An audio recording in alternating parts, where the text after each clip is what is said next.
are back. You're listening to You Would Think, the Philadelphia Flyers podcast. I'm your host, Kyle Collington. Joining me again, Kevin Durso. How are you? Doing well. How are you?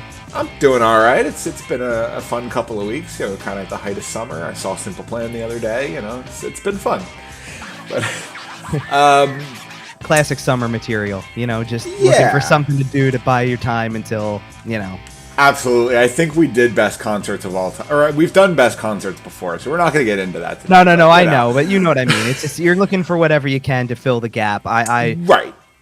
I can openly admit that the amount of writing I've done lately is minuscule at best because there's just nothing to talk about at the moment, or not a lot to. So probably post Labor Day we'll get into it. We're getting closer to that, so we're getting the good news is we're starting to turn the corner on the off season. We have some news starting. We have a couple of contracts starting to come through, some extensions from around the league that we'll get into later in the show. We are going to kick off with some Flyers news here, but before we do that, hit us on the socials, subscribe on YouTube, etc., etc. Okay. Just getting right into it. The first thing we have today is the Ivan Fedotov situation. Ivan Fedotov is a goalie prospect, if you're not aware, that has come through the Flyers, has begun the process of coming through the Flyers system. Right. Was drafted by the Flyers. We can start there. Right. Last summer, he signed a contract intending to come to North America. Allegations about attempting to avoid draft service. We don't know about that. Either way, he was... I believe he was apprehended at the airport, was he not? No, he was coming out of I thought he was coming out of like a practice rink or something. Like he was working out in general, and he came out like maybe that was it. Okay, it was but either way, he was pulled into that contractual military service. Spent a year in the middle of nowhere. Has returned to hockey, and we come to an interesting situation with his contract because he did sign that contract with the Flyers. Mm-hmm. But he also now has a contract with CSKA Moscow in. Sure. So let's kind of clear the table and get like everything lined up, ducks in a row, kind of stuff before we get into like where everything currently stands. Because when we left the last show, we kind of attached this as a footnote at the end that there was a pending decision with the IIHF that was supposedly at the time coming Monday of the week of our previous show, and it sure enough did. It came out. The contract with the Flyers is valid. Basically, the bottom line is he had signed the contract with the Flyers last summer, like you said, and because he was never able to fulfill it, when the time came this offseason for the Flyers to issue qualifying offers, they also told the contract, which basically means they just pushed it down the line to this upcoming season. Right. So, by all accounts in the NHL, Ivan Fedotov has an NHL contract. Right. It's in the NHL office. It's there. And at the same time, or around the same time, Fedotov also signed a 2-year deal in the KHL with CSKA Moscow and was going to presumably play there. That was what everybody kind of had it. Like, if you read anything about it going up to that point, it was all lined up that basically, while he has this contract with the Flyers, it was like it was all overridden in the eyes of everybody else, and it was he's going to go through with this and play in Russia. That's the way it's going to be. Right. And ultimately, it led to this decision-making process where the IIHF was involved and was going to have to determine which contract was valid. It's a little bit like an arbitration situation to an extent where you're basically determining which team really gets his rights as this upcoming season hits. And but instead of a private lawyer, it's the IIHF. Sure. And let's not forget also, in addition to determining which contract is valid, which, like I said, they determined the Flyers contract was the valid contract, there were also sanctions issued against CSKA Moscow, against Fedotov himself even, that now kind of prevent a bunch of different things. There was, first of all, it was that Fedotov could not play for CSKA Moscow or in the KHL. It couldn't play any national or international games in Russia. So in other words, not Russian KHL games or international competition with Russia until after January 1st of 2024. That was the first portion. And overall, one of the other parts of this was that CSKA Moscow also had a suspension placed on international transfers. I think it was a year-long suspension for that. So there's a lot of details in place for that and things like that. But obviously, just because this ruling was issued did not mean we had any answers whatsoever. it was, we were waiting to find out whether or not he was actually going to go. We were waiting to find out, because obviously the next hurdle to get through at this point is he actually coming to North America? Is his intention actually to play for the Flyers? What is going to happen from here? Where is this going to go? And it's kind of trying to figure that whole thing out at this point. And it's just continues the complication, because at the end of the day, despite the fact that, yes, you got an answer of which contract is valid, you don't have any firm answers on anything future wise at this point. You have questions about where he's going to play. And that brings us to kind of the reason why. And the reason why, in the grand scheme of things, is Russia. Is because Russia. Because Probably. for the last several hundred years, frankly, Russia does what Russia wants, is kind of the end of it here. And they decided that he wasn't going to go show up at Flyers training camp and maybe be their backup last year, or play for the Phantoms, or whatever the case may be. Mm-hmm. They decided he was going to go be in the military, and then he comes back, and they decided that he's still not going to come over. He's going to be in Russia. And I don't know how much of this is the player, and I don't know how much of this is pressure from above him in the Russian hockey hierarchy, going, frankly, all the way up. But at the end of the day, it's hard to give the player too much of a hard time, because we don't know what they're going through, and we've heard a variety of things. But as it sits, we did have the IIHF, like you said, we have the IIHF ruling that the Flyers contract is valid. And if the player remains in Russia and the contract in the NHL is valid, what does that mean? Like, is he playing in the KHL? Is his KHL contract also valid? Is this a loan? Right. How are we parsing this? It's super complicated. And you've got to factor in the fact that the whole suspension, but you know what I mean? The fact that he's not technically allowed to play for a Russian team or in the KHL or any of that, as of literally the end of this upcoming week, September 1st, he's not allowed to play a KHL game based on the way that the ruling was issued. That being said, it's tricky, because he's either going to just take 4 months off and not play anywhere, or he's going to come over. And we're getting close enough to we're also getting close enough to Flyers training camp at this point where, look, you got to be prepared for the fact that he may not be on the training camp roster. Straight up. Like, you got to be prepared for that fact, and prepared for the idea that this is not realistically, this is not part of your team's future anymore. Like, it's kind of getting to that point already. I mean, we already kind of talked about this a little bit. I have a question for you. Is there a world? So these stipulations Russia specific, or are they KHL specific? What do you mean by that? Because I can see a world where so what I'm thinking is Moscow loans him to a non-Russian team somewhere in the KHL system, the MHL, the VHL, one of those leagues, and he goes and plays in Belarus for the next 4 months. I don't know. That's an interesting one. I feel like that's the kind of thing they would do to get him. That feels like the sort of thing that's in the playbook. Oh, I'm sure there's a whole book of tactics, like you said. So that'll just about do it on Fedotov. At this point, we kind of just have to wait and see. And honestly, we see if he shows up to camp at this point. That'll kind of answer that question.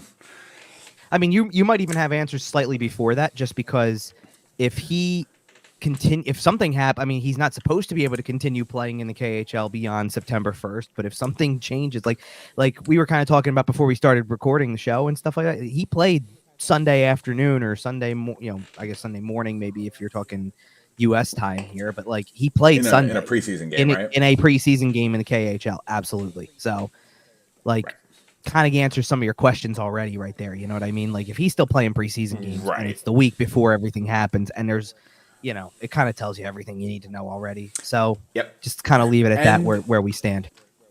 Right. And if he shows up to camp, great. But someone who we do know will show up at camp, presumably, is Oliver Bonk, because he signed his entry-level deal. Yep. And it's good to see out of the kid. It's standard entry-level deal. I don't think we're looking at a roster player here. He's probably going to go back to, is he playing juniors? Yes. Yeah, he's probably going back to juniors. Like he will be on the London Knights this year. Absolutely 1,000%. He will be on the London Knights this year. Probably next year too, honestly. And I expect him to hang out through the preseason. If you're going to be a bad team and rebuild and blah blah blah blah blah, I could see them thinking about giving him 5 or 6 games or 4 or 5 games and then sending him down before the contract slides. I don't know about that many. Just because with kids that young, out of a draft year, it's probably a little much. That's fair. Two is probably a good number. He might play in 2. He's kind of really become something that's really interesting about him is. Well, I think you keep him up for the first 4 or 5 and then put him in for maybe 2 in there. But it'll also depend on when junior camps really get going and things like that, because they'll line it up that he's a regular part of that. That's the way they'll do that. He really has become, though, in a sense, given the fact that the next 2 highest prospects, and I'm not saying that makes him the 3rd prospect. I'm not saying that, but if we're going off of recency, your first round pick from 22 and your other first round pick from 23 are not going to be part of the roster or even signed until a future date. Right. So he has kind of, in effect, become the headliner of the last handful of first rounders. Like, it's kind of like he's after Tyson Forster in terms of first rounders, because Cutter Gauthier is going to play at BC and because Matvei Mishkov is under contract in the KHL. It's kind of created that dynamic where, like I don't know if you saw this or not, but the Flyers continued their little YouTube series kind of thing, and they've been doing a lot of behind the scenes stuff. And there was a big focus on the fact that Oliver Bonk was like one of the key prospects that was at development camp. Yeah. And this is a guy that, again, we're talking about the Danny Briere era being here, and I know he got in right before the draft and, wasn't fully, but he had enough time where he probably had enough ideas that Oliver Bonk might very well be a Danny Briere pick. And we're talking about down the road, a couple years in the future, coming out of a rebuild. You're not going to pick somebody unless you could see them being a part of it. Sure, of course not. I mean, and I think there's also elements of the kind of player he is, because he's got this almost kind of all around defensive ability. Like he's supposed to be mobile. He can jump up offensively. I think the most important quality is that he's a right-handed shot. So he's a right-handed defenseman. I think that there's clearly an emphasis on that as well. Now, is he a cornerstone defenseman? No, probably not. I mean, it would take some serious increases in his development to be that, but he's definitely more in line with like one of these players who probably slots into your middle pairing or something of that sort. I mean, and who knows, like it's so early because he's only 18 and because he's just been drafted. You can't put like labels on him just yet. You can guess, but you don't even know if he's going to stay 6'2". Like he's 6'2". He's already big for his age, but I'm above 6.5 foot tall, and I grew until I was about 22. So it is not out of the realm of possibility that he gets to 6'3", 6'4". I'm not saying he's going to get that big, but he might pack on another inch or 2, and he's listed at 176. He fills out a little bit. Well, yeah, that the filling out process is something that they all look into. So. Absolutely. This guy is going to be enormous. And that, like, given where the NHL is going, it's perfect. Yeah, so you get, and it's just about waiting out the process, like, and not to mention the fact that like between him and the Flyers also drafted his teammate Denver Barkey out of who's going to play for London also. So that could be a really good junior team this year. Man, picking London Knights, it has worked out well for pretty much every team that's ever done it. They just pump out NHL talent. Yeah, no kidding. Right? Like, and I'm not saying Denver Barkey's Mitch Marner, but like, no, but you're talking about it's no different. I mean, like we're doing the same powerhouse. thing. Well, and that's like it's a junior version of kind of what it's sometimes the way we talk about Boston College in that sense, because Boston College just pumps them out too, like nobody's business. That like how many and that's kind of one of the interesting things, because it's one of the things I'm going to probably write about as we get a little like post Labor Day into the start of the season kind of stuff.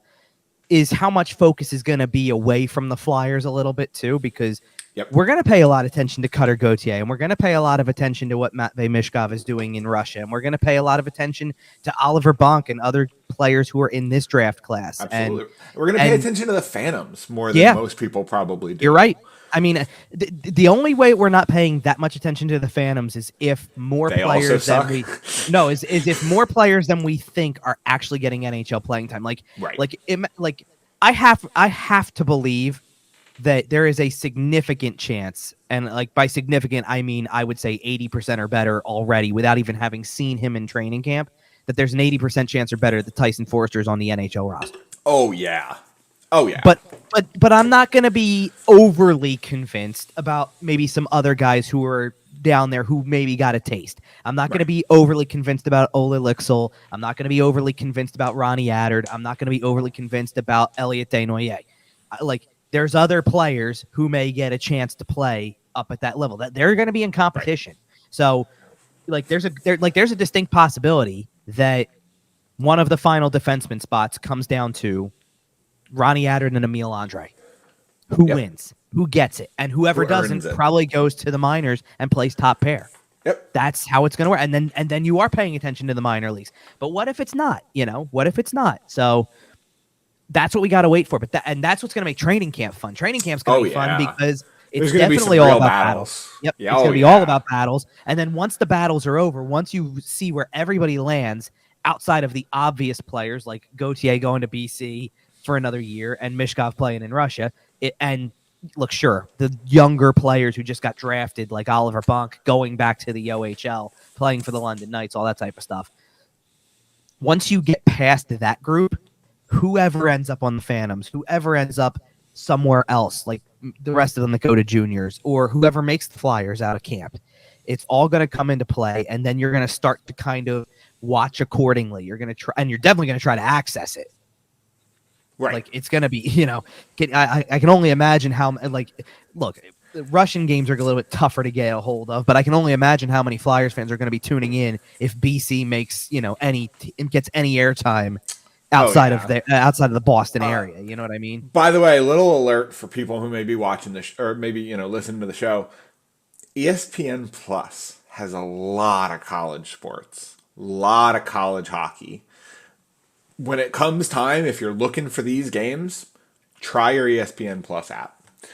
But yeah, it's going to be an exciting couple of years, honestly, because this is just the first year. We are heading into the rebuild. And find your sources, set them up now, get comfy with them, because it's going to be a couple of years. And if you're in it for the long haul, I can't wait to watch Denver Barkey play for the Phantoms in 24-25. I can't wait.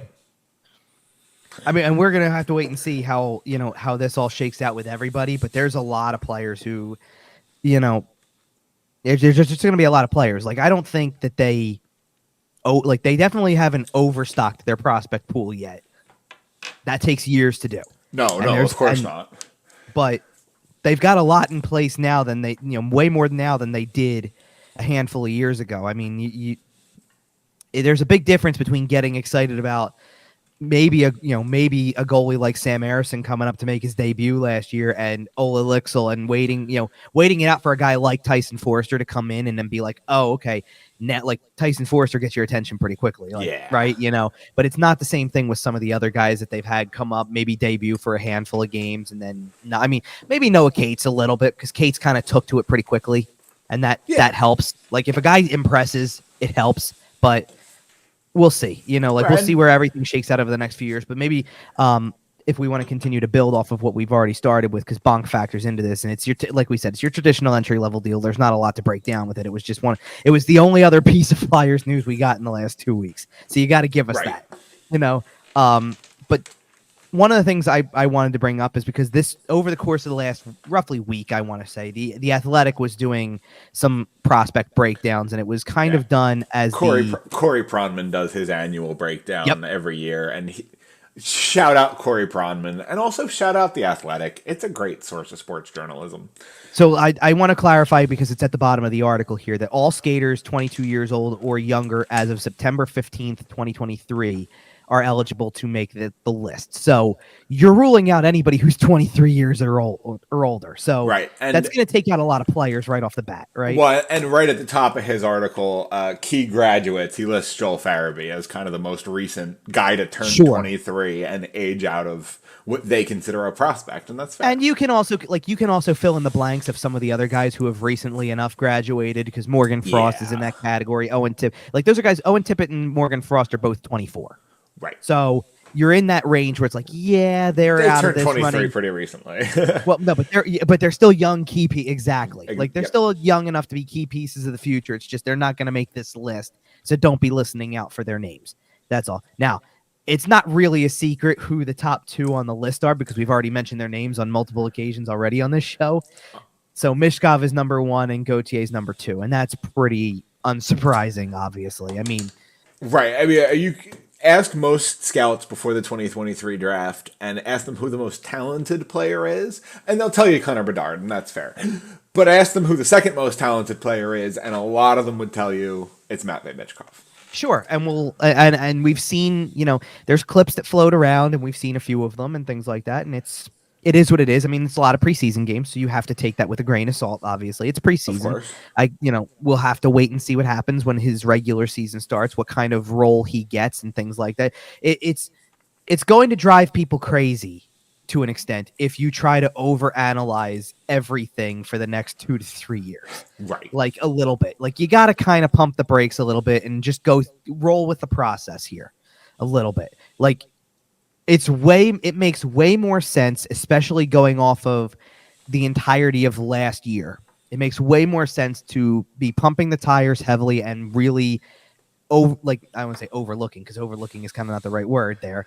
But maybe reading into a lot of what you see from Cutter Gauthier, because the intention is, and it seems like it's already out there kind of, the intention is he'll play at BC, and when the season's over, here he comes. Right. And after playing in World Championships and after now becoming a sophomore member of a Boston College team that has some high expectations and is getting a lot of talent, now you're going to pay a lot of attention to what happens when Cutter Gauthier has a lot of talent around him, is playing for a top-notch college program, has played recently in World Championships, which put him, forget about playing up against seniors who are 22, 23 years old. He's played up against 30-year-olds at this point.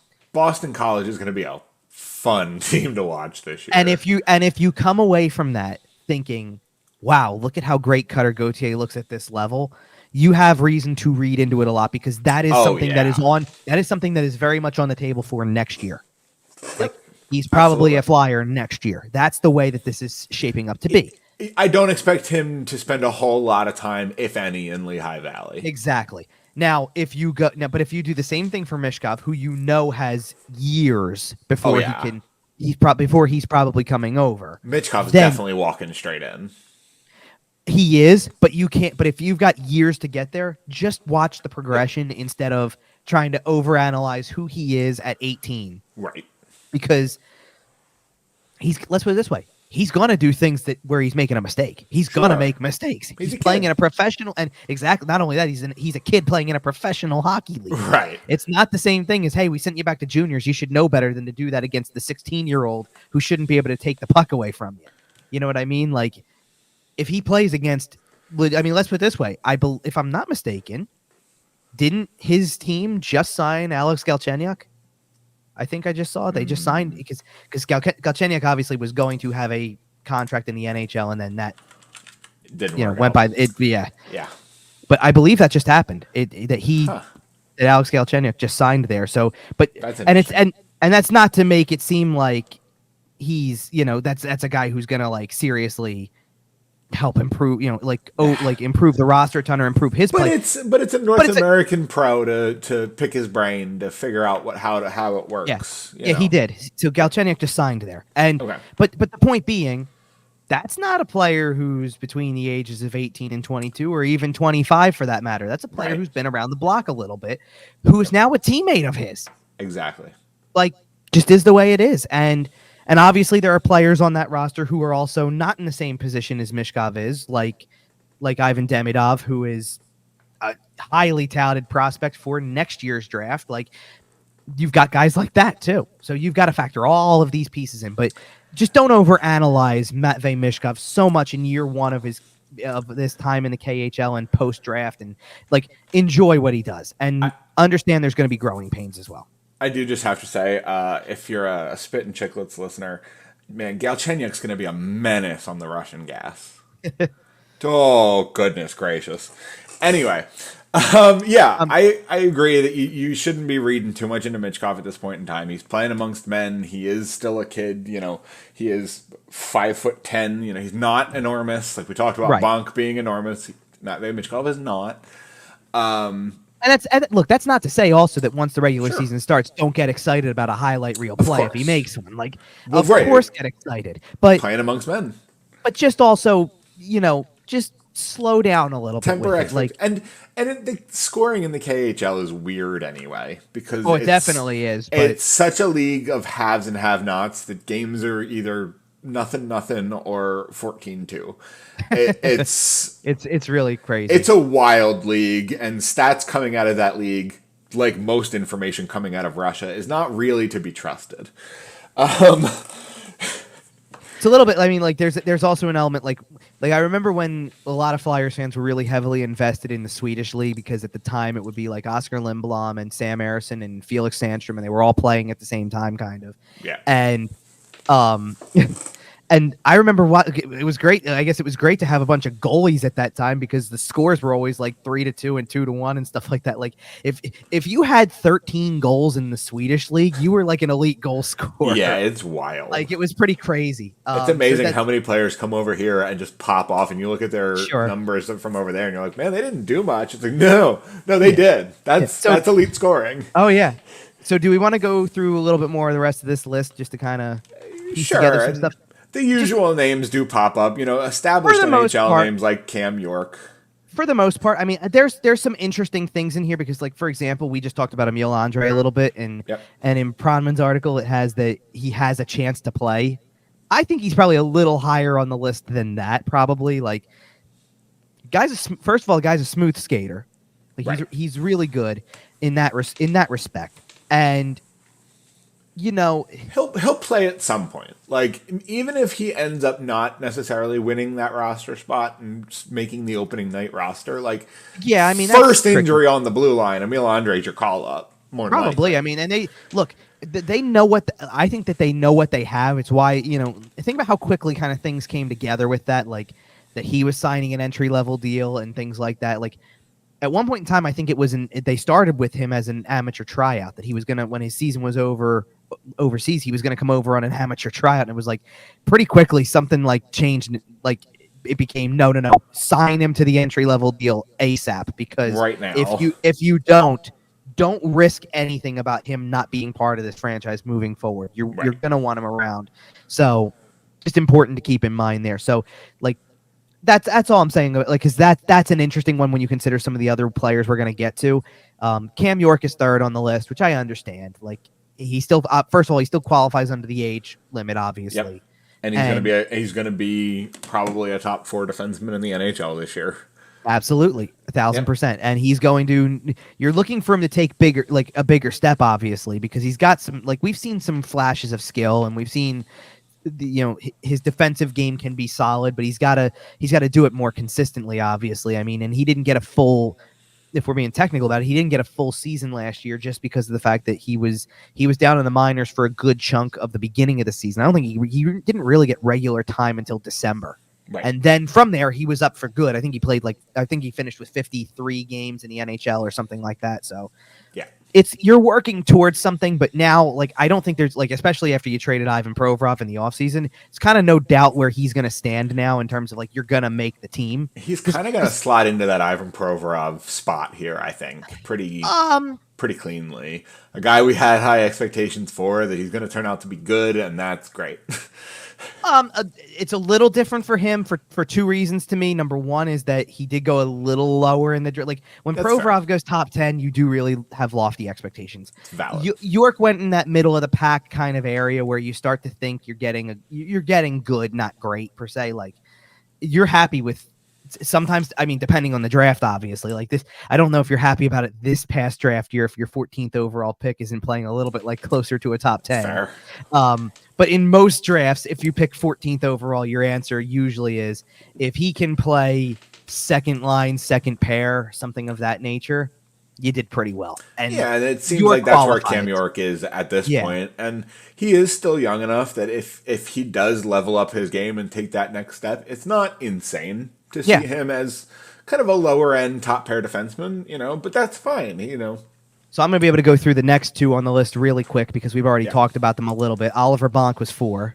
Yep. And Tyson Forster is number 5. And like I said, I think now, again, this is really interesting stuff because Praman does tier level type things to him, like we just talked about. Like he's got like Praman's tier level for what these players are. Mishkov's an elite NHL player, or projects to be.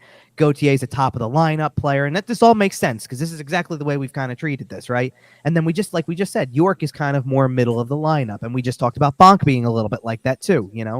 Like maybe second pairing is more of the fit, right? Or even. Right. I mean, Bonk maybe has an outside chance of being a top pair, second D kind of guy, but right. That remains to be seen. Development, especially as early as he is, will go a long way. What's interesting is he has Tyson Forster, who we've already seen play NHL games as a tier level of projected to play NHL games, which I think he means projected to play more, projected to be a guy. Well, no, I read that as projected to be a guy. Well, I don't know about that. Like, I think that it's like compared to what, middle of the lineup? Like, middle of the lineup, I think might be fair for Forster. That's fair. That's fair. It's almost like you're saying projected to play NHL games means you're going to fill in on the fourth line on occasion. And for the record, you do have to give Proman a little credit. You can't pay attention to everybody. It might just be, And I'm not going to criticize it because he defines very well what the parameters are. Like, I gave you the player eligibility thing where, like, based on age or whatever. The tier definitions are meant to show where in an average NHL lineup the player projects to slide. And that's where I kind of disagree with Forrester, because I don't think he's just a guy who's going to play a few games. Like, okay. I think he's good enough to be a regular NHLer. The tool grades, which are more like when he goes in and dives into everything, skating, puck skills, hockey sense, compete level, shot, I understand he defines what he means by NHL average, and it's not meant to be a knock. It's meant to be a compliment. So, right. I get that. I'm not reading into those. I do think the tier level for Forrester is low. I think Forrester can be a middle of the lineup guy. I absolutely agree. But that is also, I think, a ceiling. And, given the Flyers' history in developing prospects, sure, it's hard to say he's going to hit that ceiling. So I don't hate a settling of, he'll play some games. Sure. And I mean, and then you go from there, the last handful, which are pretty easy to go through. Ethan Sampson was number 6, which is interesting because like I said, I think there was a lot made. Or not a lot made, but it's like compared to where Emil Andre is on that list. And like the concept that Andre I certainly would have Emil Andre above an Ethan Sampson. Yeah, exactly. And this is another. So how many draft prospects from this past year's draft class are we going to mention in this show? Because we've already hit a couple of them. Apparently number 7, though, on this list is Alex Kiernick, who was one of the mid-round picks that the team made. It's really interesting because to take a guy who he has listed 7th, projected to play NHL games, which is a fair assessment without knowing a lot about players in their draft year, but he has every skill listed as at least NHL average in his eyes. So that's an interesting, for a guy who was picked in the middle rounds, you would take NHL average from the middle rounds. That's an above average prospect, right? From that for that draft position, absolutely.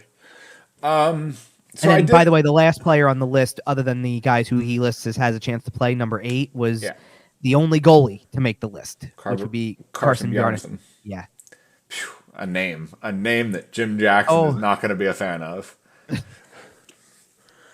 I mean, if everybody was able to learn all the other names that have kind of come in, we all got used to. It just feels like an awkward series of syllables. Carson Bjarnason. There's a certain point where you don't need to say the first name anymore, though. So if you can, if Bjarnason becomes enough, then. Although, can you imagine how great it's going to sound to hear left-handed larceny from Bjarnason? Oh God. Okay. It's too good. I'm sorry. And among the had a chance to play, by the way, I did also want to shine a quick light on Bobby Brink. A guy coming back from some pretty major injury issues. We're working to see how his development continues to progress. He was an early second-round pick in 2019, so we're getting close to the clock starting to run out on him as a prospect as it is. But still, he's got some time. We'll see how he goes. We'll see if he can get a healthy year in. It's going to be really interesting to see his camp because he's good enough to be an NHL player. He's already shown it a little bit. The injury last year derailed his season. He had to play in the minors just to kind of get a feel for the game again after missing so much time. And they're really smartly, I should add, there was no reason to bring him to the NHL when you didn't need to. Yeah. And I'm glad they didn't force that issue because you had every reason to play everybody else toward the tail end. If you wanted to bring, you want to play Sam Harrison, play Sam Harrison. You want to play Tyson Forster, play Tyson Forster. You want to do what they did with the defenseman at the end of the year and give, Addard's going to play a little bit. No, wait, we're going to go to Adam Ginning and then we're going to go to, do it. By all means, do it. If they've been down in the minors all year and you think they're worth a look, by all means, do it. But Brink did not need to be forced into that role at the NHL level in 2 to 3, basically 2.5 months time. He does not need that. Nope. Yeah, so I think that was totally fair.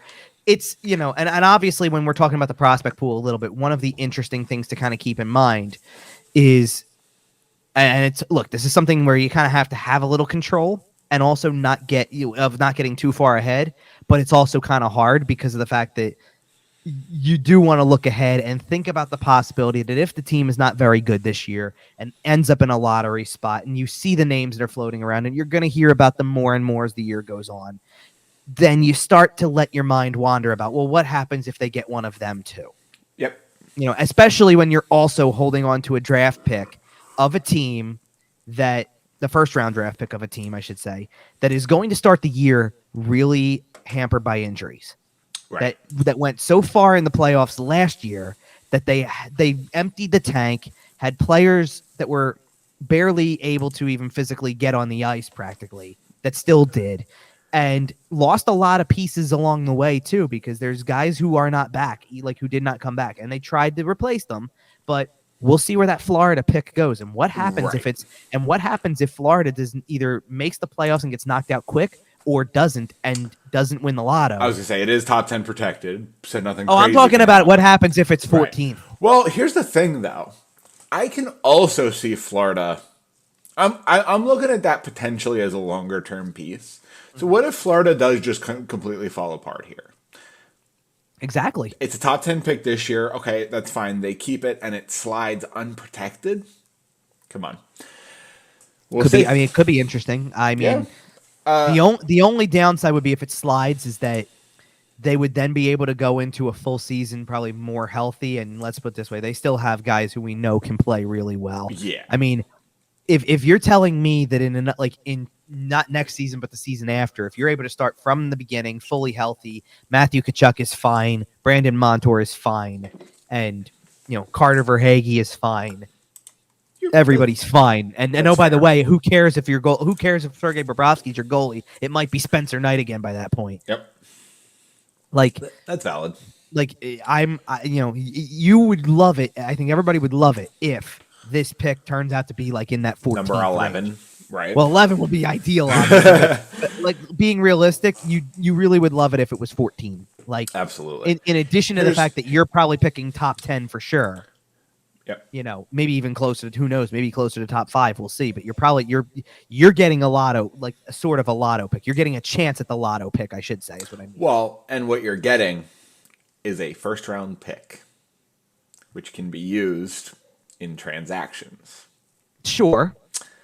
That is the other thing is you're going to be you're going to be acquiring young talent in ways other than just the draft. But you are, but the pipe dream obviously in the immediate is that you land in the top 3 somehow to be able to draft one of these forwards, like, whether it's Macklin Celebrini or whether it's Cole Iserman or whether it's Ivan Demidov or one of those 3 guys, and then oh, by the way, somewhere in the middle of the round, if you can grab like a defenseman like Adam Juracek, who's David's brother, like, there's some real value in that first round. Aren't you setting yourself up a little nice here for, like, you're building a good prospect pool at that point if you do the same process, superstar level forward and solid defenseman, in the first round. Because they're going to have, like, when you review down, when we get to the actual regular season and we get closer to it, go down the list of guys on this roster who were former first round picks. It's insane. It's not zero. Or at least what it could be when you add in Gauthier and Mishkov and Bonk, and eventually, like, more than half the roster is going to be first round picks. Right, and even beyond that, like, Bobby Brink was number 34. Yeah, for real. 2 away from a first round pick. And the one other name I did want to mention on that list, by the way, is Elliot Desnoyers, a guy that we've talked about a little bit already, a guy that we've talked about quite a lot on previous episodes of the show here. A guy that we've liked, we're talking the destroyer. Right, we're talking about finding depth in the draft and getting these 4th, 5th, 6th, 7th round picks to make your roster, make an impact. Elliot Desnoyers, 4th round pick in 2020, which, by the way, 2020, any draft pick hitting in 2020 is an absolute miracle. Yeah, that year and 2021 were just absolute insanity. You know what I think about right away when you bring him up, honestly? Yeah. And he's obviously, because now he's past the point of junior level. He's pro. He's going to either play for the Phantoms or the Flyers. I want to see him play Flyers games this year. Oh, I think he definitely will. Yeah. What I was going to say is in training camp, though, I would love to see them put him, like, if they want to do him a favor in terms of the style that he needs to play to be successful, put him next to Garnet Hathaway as much as humanly possible. Yeah. Oh, yeah. I think there's a part of Danny Briere that's why you went out and got Garnet Hathaway, was to play next to guys like Elliot Desnoyers and to bring them into the NHL. With a bit of a bodyguard, but mostly just a mentor. Right, and tell me that's not the style that he would need to have. I think he's got a little bit more. He's got a little more goal scoring touch than Hathaway probably does. But in terms of the motor, that's exactly the same type of player.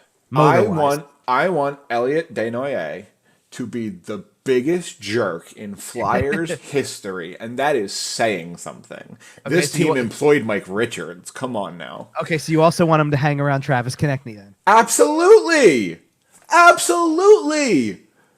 I want Elliot Desnoyers to be Travis Konechny's new Nolan Patrick. Okay. Interesting. I want them to be Riley and Jonesy from Letterkenny. I like that. I want Elliot Desnoyers to live in Travis Konechny's house. Travis Konechny's an established veteran. It's time to have one of the young kids live in the basement.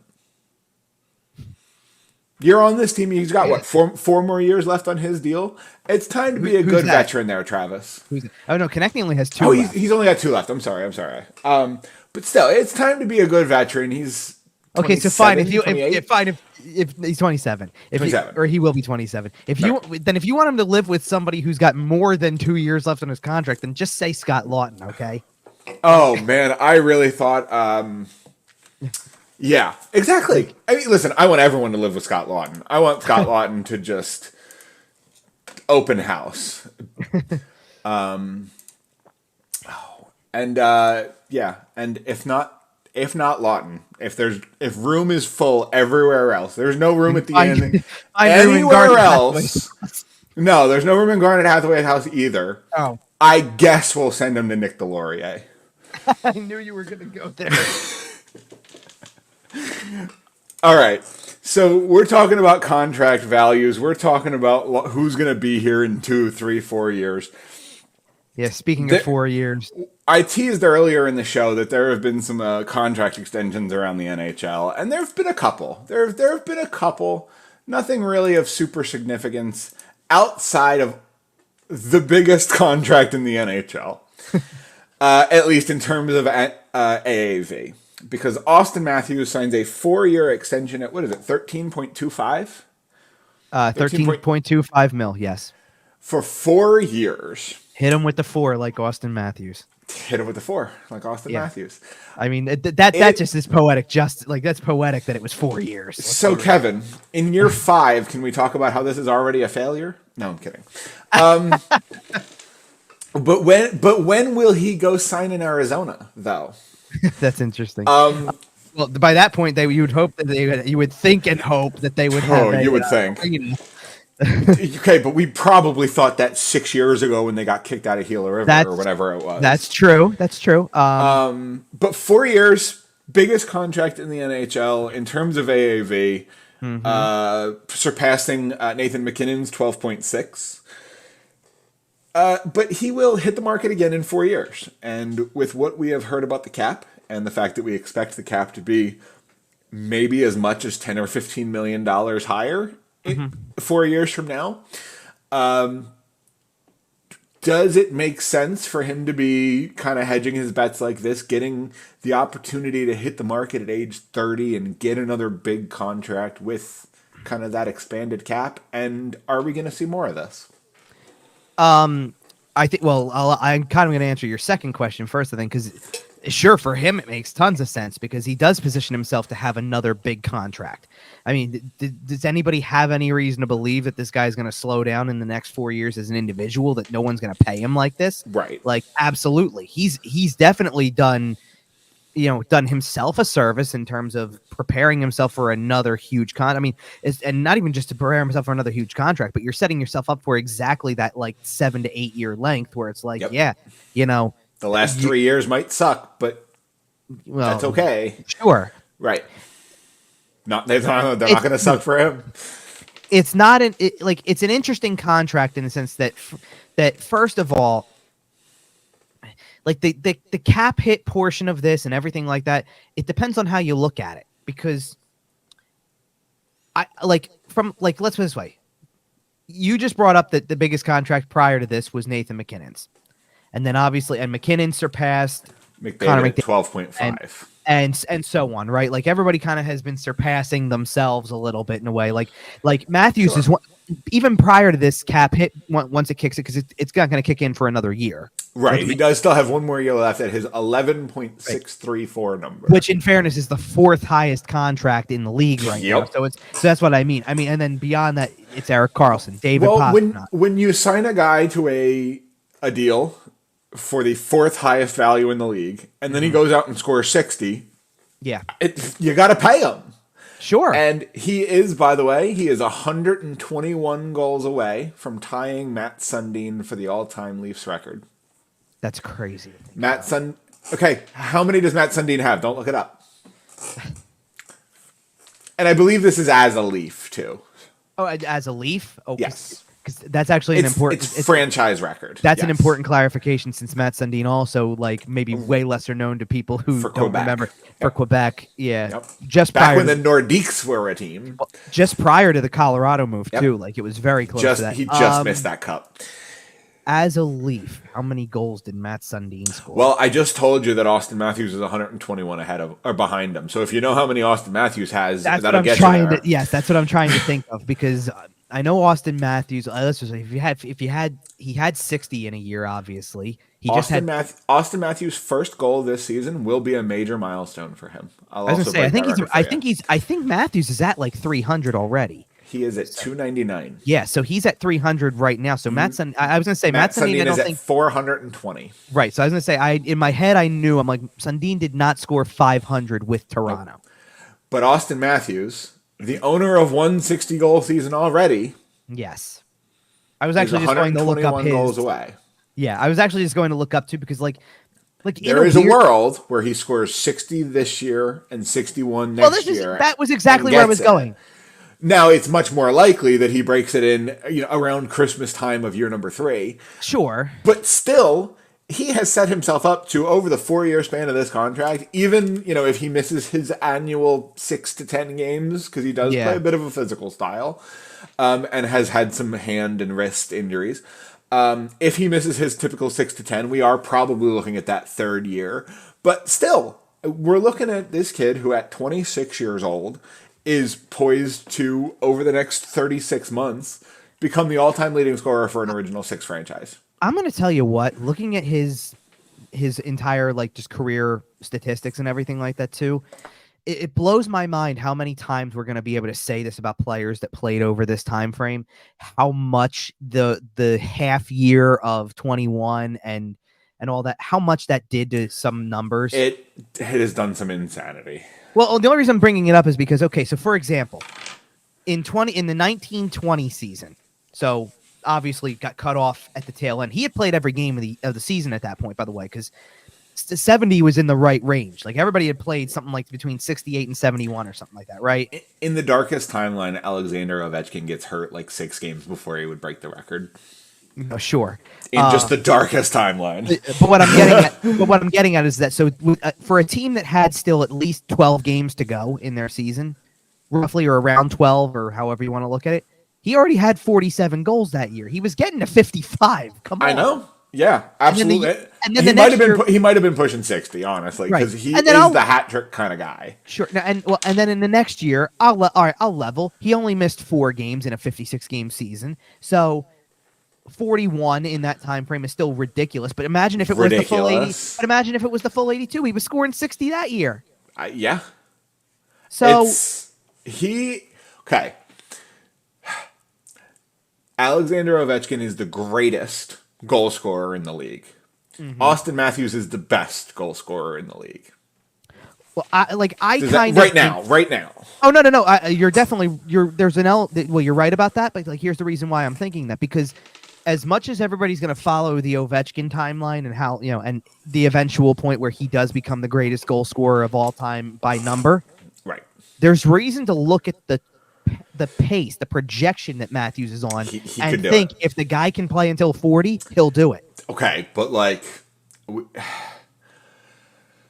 I'm not wishing ill on the guy. I'm not. I like Auston Matthews. No, but you're worried about the injuries. Man, he's had, especially considering it's the wrist has been affected. And it's not. He had a freak ankle thing and a freak elbow thing and a freak concussion and this, that, the other. It's pretty consistently the hands, the wrists, the arms, the elbows, that's the part that makes me nervous. And I hope that he is, I assume he is doing all the right things and taking care of himself the best as we can. But we have seen, I don't want to say better, but we have seen incredible hockey players whose bodies just quit on them. And it's a shame, and it happens to the best of them. Sure. Now he's still young enough right now that it's probably not a huge factor. I mean, we got to be real about that. He's 20. He'll be 26 in September. Sure. So by the time the regular season starts, he'll be 26, and you can kind of start to, go from there. But I'm kind of okay. So I want to get back on another aspect of the contract for a second, because sure, for him it makes sense. And listen, I know that there's people out there who look at the value of the contract and wonder, is any player worth the let's be real about something.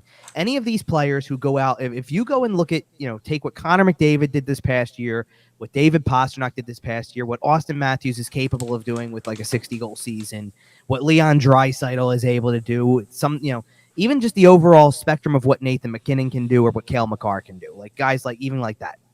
They're all underpaid.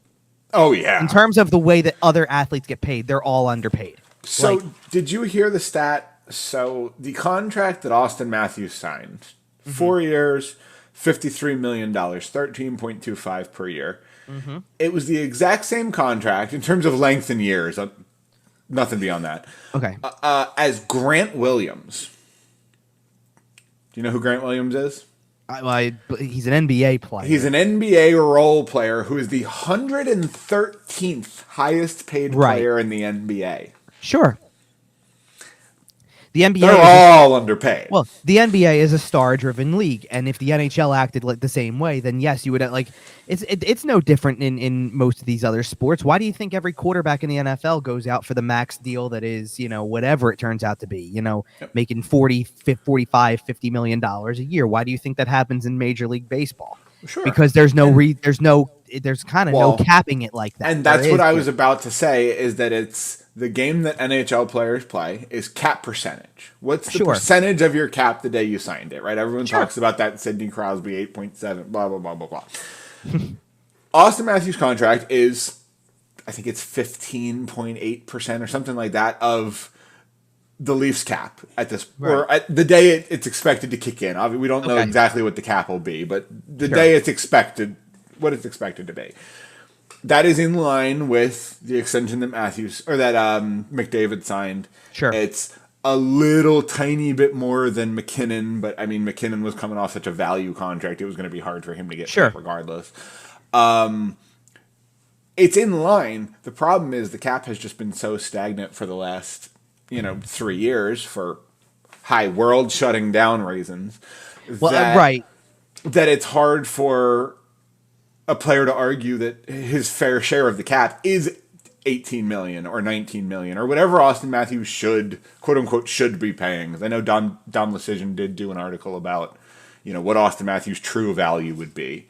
Sure. And I think it's totally fair to analyze players in that way. Like, you're not going to tell me that guys like that, and even in sort of in yesteryear, like they're active players, but in the prime of their careers, that Ovechkin and Crosby didn't deserve the same type of thing. Like, no, absolutely. When you're on that elevated level, like to tell you all you need to know about the value of NHL players, go back and look up how much money Wayne Gretzky made in his entire career. And no, seriously, it's stupid. It's stupid. It's downright stupid that the greatest player in league history made that much money over his entire career, and and that's the way it always was. And you look at contracts around the league today, and you see everybody else going up, and the NHL was stagnant. It turns out the NHL players haven't won a labor disagreement essentially in their history, right?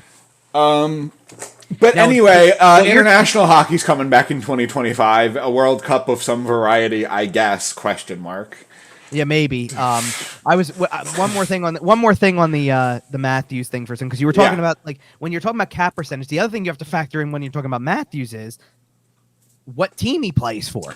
And I say that, like, I'm not saying that like just because it's Toronto, but it's look who else you're sharing the wealth with. You know what I mean? Like, in addition to the fact that you are going to start making $13.25 million next year, for the first season of that, John Tavares is making $11 million, and Mitch Marner is making $10.9 million.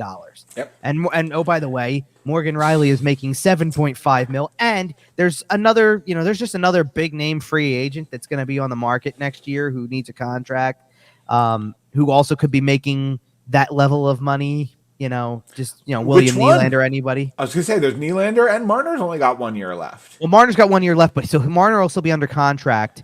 That's for the first year. I'm saying you could be looking at a roster next year that has a $7.5 million defenseman and four forwards making 10 plus potentially. I don't think Nylander gets 10 there. Now listen to what I said. Yeah, I don't think Nylander gets 10 there. I think if he stays in Toronto, it's under 10. I think if he wants 10, he goes somewhere else. If he stays in Toronto, he gets the Johnny Gaudreau contract. You're probably not wrong. The cap going up and will allow him to get close to 10, but maybe not 10.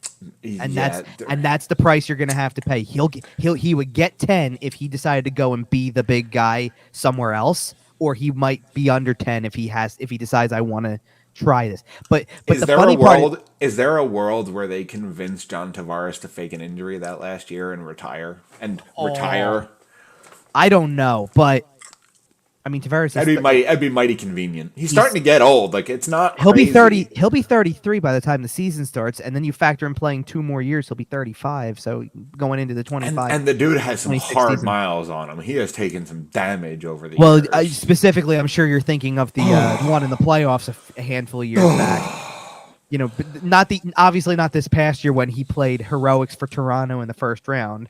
Right. But when Corey Perry took his friggin' head off. Oh, by accident, but still. Oh. No, but I hear you. But like the part that will crack me, because I don't know what's going to happen yet with Marner and Tavares with 1 year left, but it will truly crack me up if Matthews just signed this extension for the next 4 years, which kicks in literally next year. You've got to figure out what you're doing with Nylander beyond this year, and you have the other two, and Morgan Riley's making 7.5 on a contract that lasts until just the end of 29-30. Yep.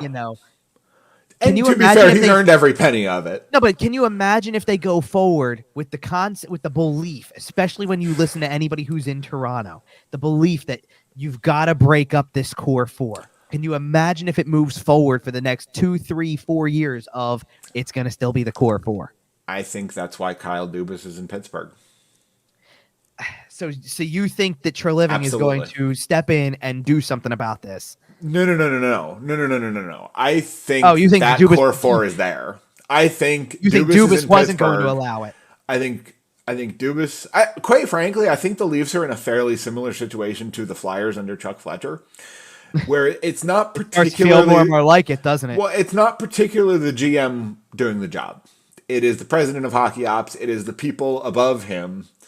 So Shanahan, who's been there the whole time. Yeah. And apparently, rumors mill, etc., whispers. Apparently, shortly after the season ended, they were all told that they were safe.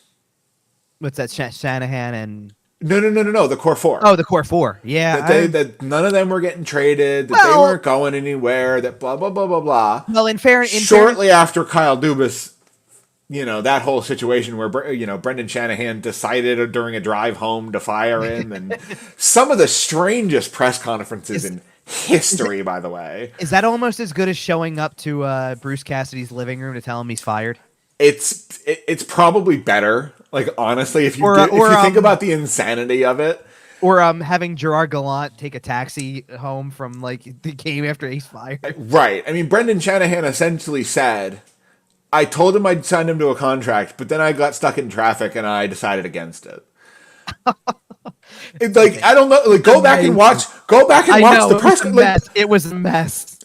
Okay, so you have to watch Shanahan's end of season availability, and then Dubas's end of season availability, and then this press conference to understand the whole sequence. Sure, but it was a wild 48 hours or whatever it was.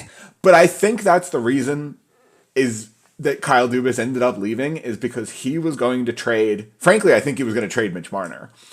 Possibly, yeah. Before the contract protection kicked in. And I think he had a deal, maybe not, an official deal on the table, but I think he was talking to people. I think he had frameworks in shape. I think he might have even gone to Brendan Shanahan and presented him with a deal. Like a potential, yeah. Right. And I think Brendan went, whoa, what do you mean trade Mitch? See ya. And here we are. So I think they are riding that core four to the dirt no matter what, unless William Nylander decides to price himself out. The interesting part is, I can understand having pause when it comes to Marner because, look, Marner may be the best all-around player that they have at that point. So I understand the pause there. But at the same time, it's you got to make a choice at some point. It kind of is one of these things where these all can't coexist at one time for this long and expect to not it becomes what's the definition of insanity? Doing the same thing over and over again and expecting a different result, right? How long did it take the Flyers to figure it out? Sure, exactly. So then that's it. That's it. Sure. So and that's the how long is Brendan Shanahan willing to bash his head against the wall for this? That's almost the element. I don't say the element of confusion, but it's that's almost this part of the part of the equation, which is so basically a guy gets fired from his job and has to go take a job in Pittsburgh instead.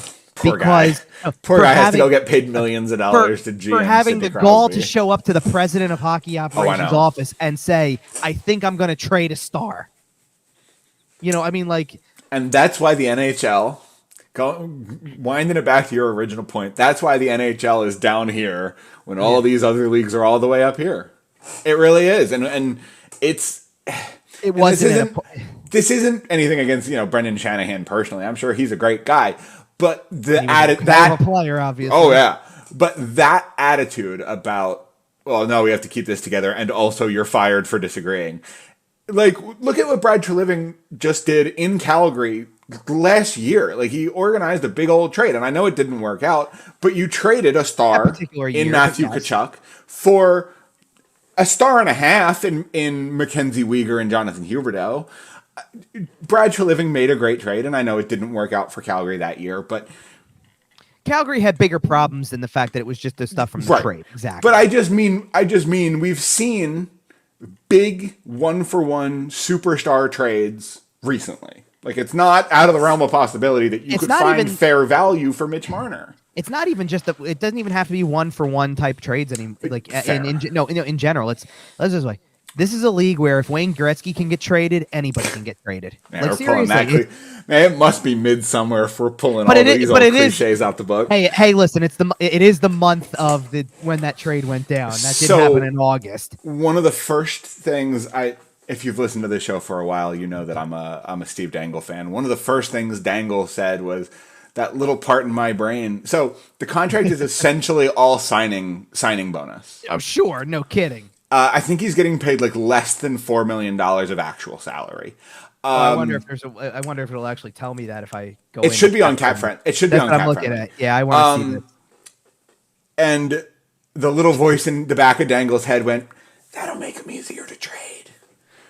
This is amazing. His total salary to get to the $53 million is in 24-25, Auston Matthews' total salary will be $16.7 million. The year after, 15.2, then 11.08, and then the last year, 10.02. Yeah. Of that money, that's $53 million total. Of that, base salary is only $3.35 million. Yep. Over 4 years. It is less than $1 million every year. Almost and signing $50 million in signing bonuses. He is making, and I'm not kidding when I say this number, he is making in that first season of the contract extension $15.925 million in signing bonuses. Man, it just sounds like a number Dr. Evil's asking for. $15 million. Yeah, it's $1 trillion. It's so much money. Just here's a check for $15 million. Go to the local PNC and give it to the teller. That's Brendan Shanahan opening up the blank checkbook. Yeah. That's his blank checkbook statement. Okay. Is there anything else that we had to get into this week? You did touch briefly on the possibility that international stuff could be happening again soon. It would be nice. It would be nice to. The World Cup was fun. The NHL needs the World Cup because you need to have a platform where you put the best of the best, both with and you need best against best. Absolutely. Right. And you need to create dream teams again a little bit too. Like when that go look at the first ever World Cup rosters in '96. Go look at those rosters and tell me how that's not destined to succeed. And they didn't do it for a little while, and I understand that. But even when they did the whatever one it was, what was it, 2016? 16 or 17, something like that. I think it was the one. It was phenomenal. It was great. And okay, here's the thing. NHL, Gary, when you bring this back. Gary. Don't change the rules for Team North America. Don't.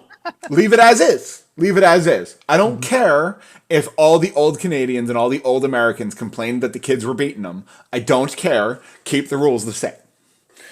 The rule was it was 23 and under on those rosters, I believe is what it was. I don't believe those players could play for their national roster. Like, I don't think it was a seniority thing. I think if you were under 23, you had to be on Team North America. Oh yeah. And Connor McDavid couldn't be on Team Canada. No, what's gonna be even more fascinating now is think about this. It's not gonna happen next offseason. I understand that, but all right, fine. Go within the next 3 years because the 3-year window is fair. All right, I think they said 2025. 25-26, right? It was 25-26 season was when they were gonna. I think right before the 2020. Right before that, yes, in the summer, because it's usually in August. They try to do. Okay, so picture, if you will, that by this point, Connor McDavid and World Baseball Classic. Well, Connor McDavid and Auston Matthews, for example, are both in the older camp on. Well, have Team graduated Canada, from Team Team USA. North America, Oh man. But you know who hasn't? Connor Bedard And Adam Fantilli, and even a handful of others like Mason McTavish will not have graduated from that group yet. You know what I mean? Oh, that is going to be fun. That's what the people want. Give the people what they want, the ability to put some of the best players next to each other on, like, because then you're getting a roster that looks like it does. Like McDavid's going to play with, I'm trying to put somebody else up there because he's not playing with Draisaitl, he's not playing with Matthews either. Matthews will be on the U.S. team, but okay, fine. So Auston Matthews gets to play with Jack Eichel. Man, Kel McCarr will probably. No, McCarr would play. Yeah, McCarr would be on Team USA, right? No, McCarr is Canadian. Oh, you are right. He played in college, but he's Canadian. No, you're right. He'll be on regular Team Canada by then. But that's what I'm saying. Okay, so man. So McDavid and McKinnon and McCarr can all play with each other. And by the way, if Crosby's still playing, he gets to play. Yep. See where I'm going with this now? Yep. This is going to be good. And oh, by the way, imagine how much better not even four, because by this point they haven't had one since the 2016 one, right? So correct. You're almost 10 years down the line from that. Imagine how much better the European team's going to be. Oh yeah, way better. Like nobody was even thinking about Draisaitl like that at that point. Now you're going, holy smokes! Look, you're going to put Draisaitl and Pasternak next to each other on like. Hello, This is what people want, and then you're putting those two guys up against the U.S. team, and again, here's Auston Matthews, here's hell, you can still have, for all we know, you can still have Patrick Kane skating around out there, and there's the old with the new, that's what I'm saying, it's Jonathan Toews. Toews would be Canada. That's fair. We'll figure it out. We have dream matchups all over the place. Maybe we'll touch on this a little bit more on our next show. Maybe we'll see if anything more solid comes out of it between now and then. Yeah, we'll see. There are still a few pending news stories we're hoping to get something on soon. Still no contract on Morgan Frost. Yeah, I know. I hear you. We're waiting on that. I mean, look, you're getting to the point where eventually it's going to have to happen soon in time for training camp. So right. You would think. Although, correct me if I'm wrong. I do remember. I think that when Provorov and Konechny had to sign their first contracts outside of the ELCs, it was a long grind. It was close to training camp. I think one of them actually happened during camp. I think Provorov was after the first day, something like that. But it took a while. It's not unheard of to go that far. So right, but. Either way, but we are waiting. Yes, and by the time our next show rolls around, we will be 2 weeks closer. We'll be kind of knocking on the door of training camp pretty soon. There, we're getting much more and more closer to the 2 week gaps disappearing and going back to weekly. We're very close, and I'm excited for that. So until then, we're gonna get out of here. Check us out on the social media. We're at YWT Podcast pretty much everywhere. Kevin's at Kevin_Durso pretty much everywhere. Get us everywhere you get your podcasts, including sportstalkphilly.com. And until then, 2 more weeks, and we'll see you.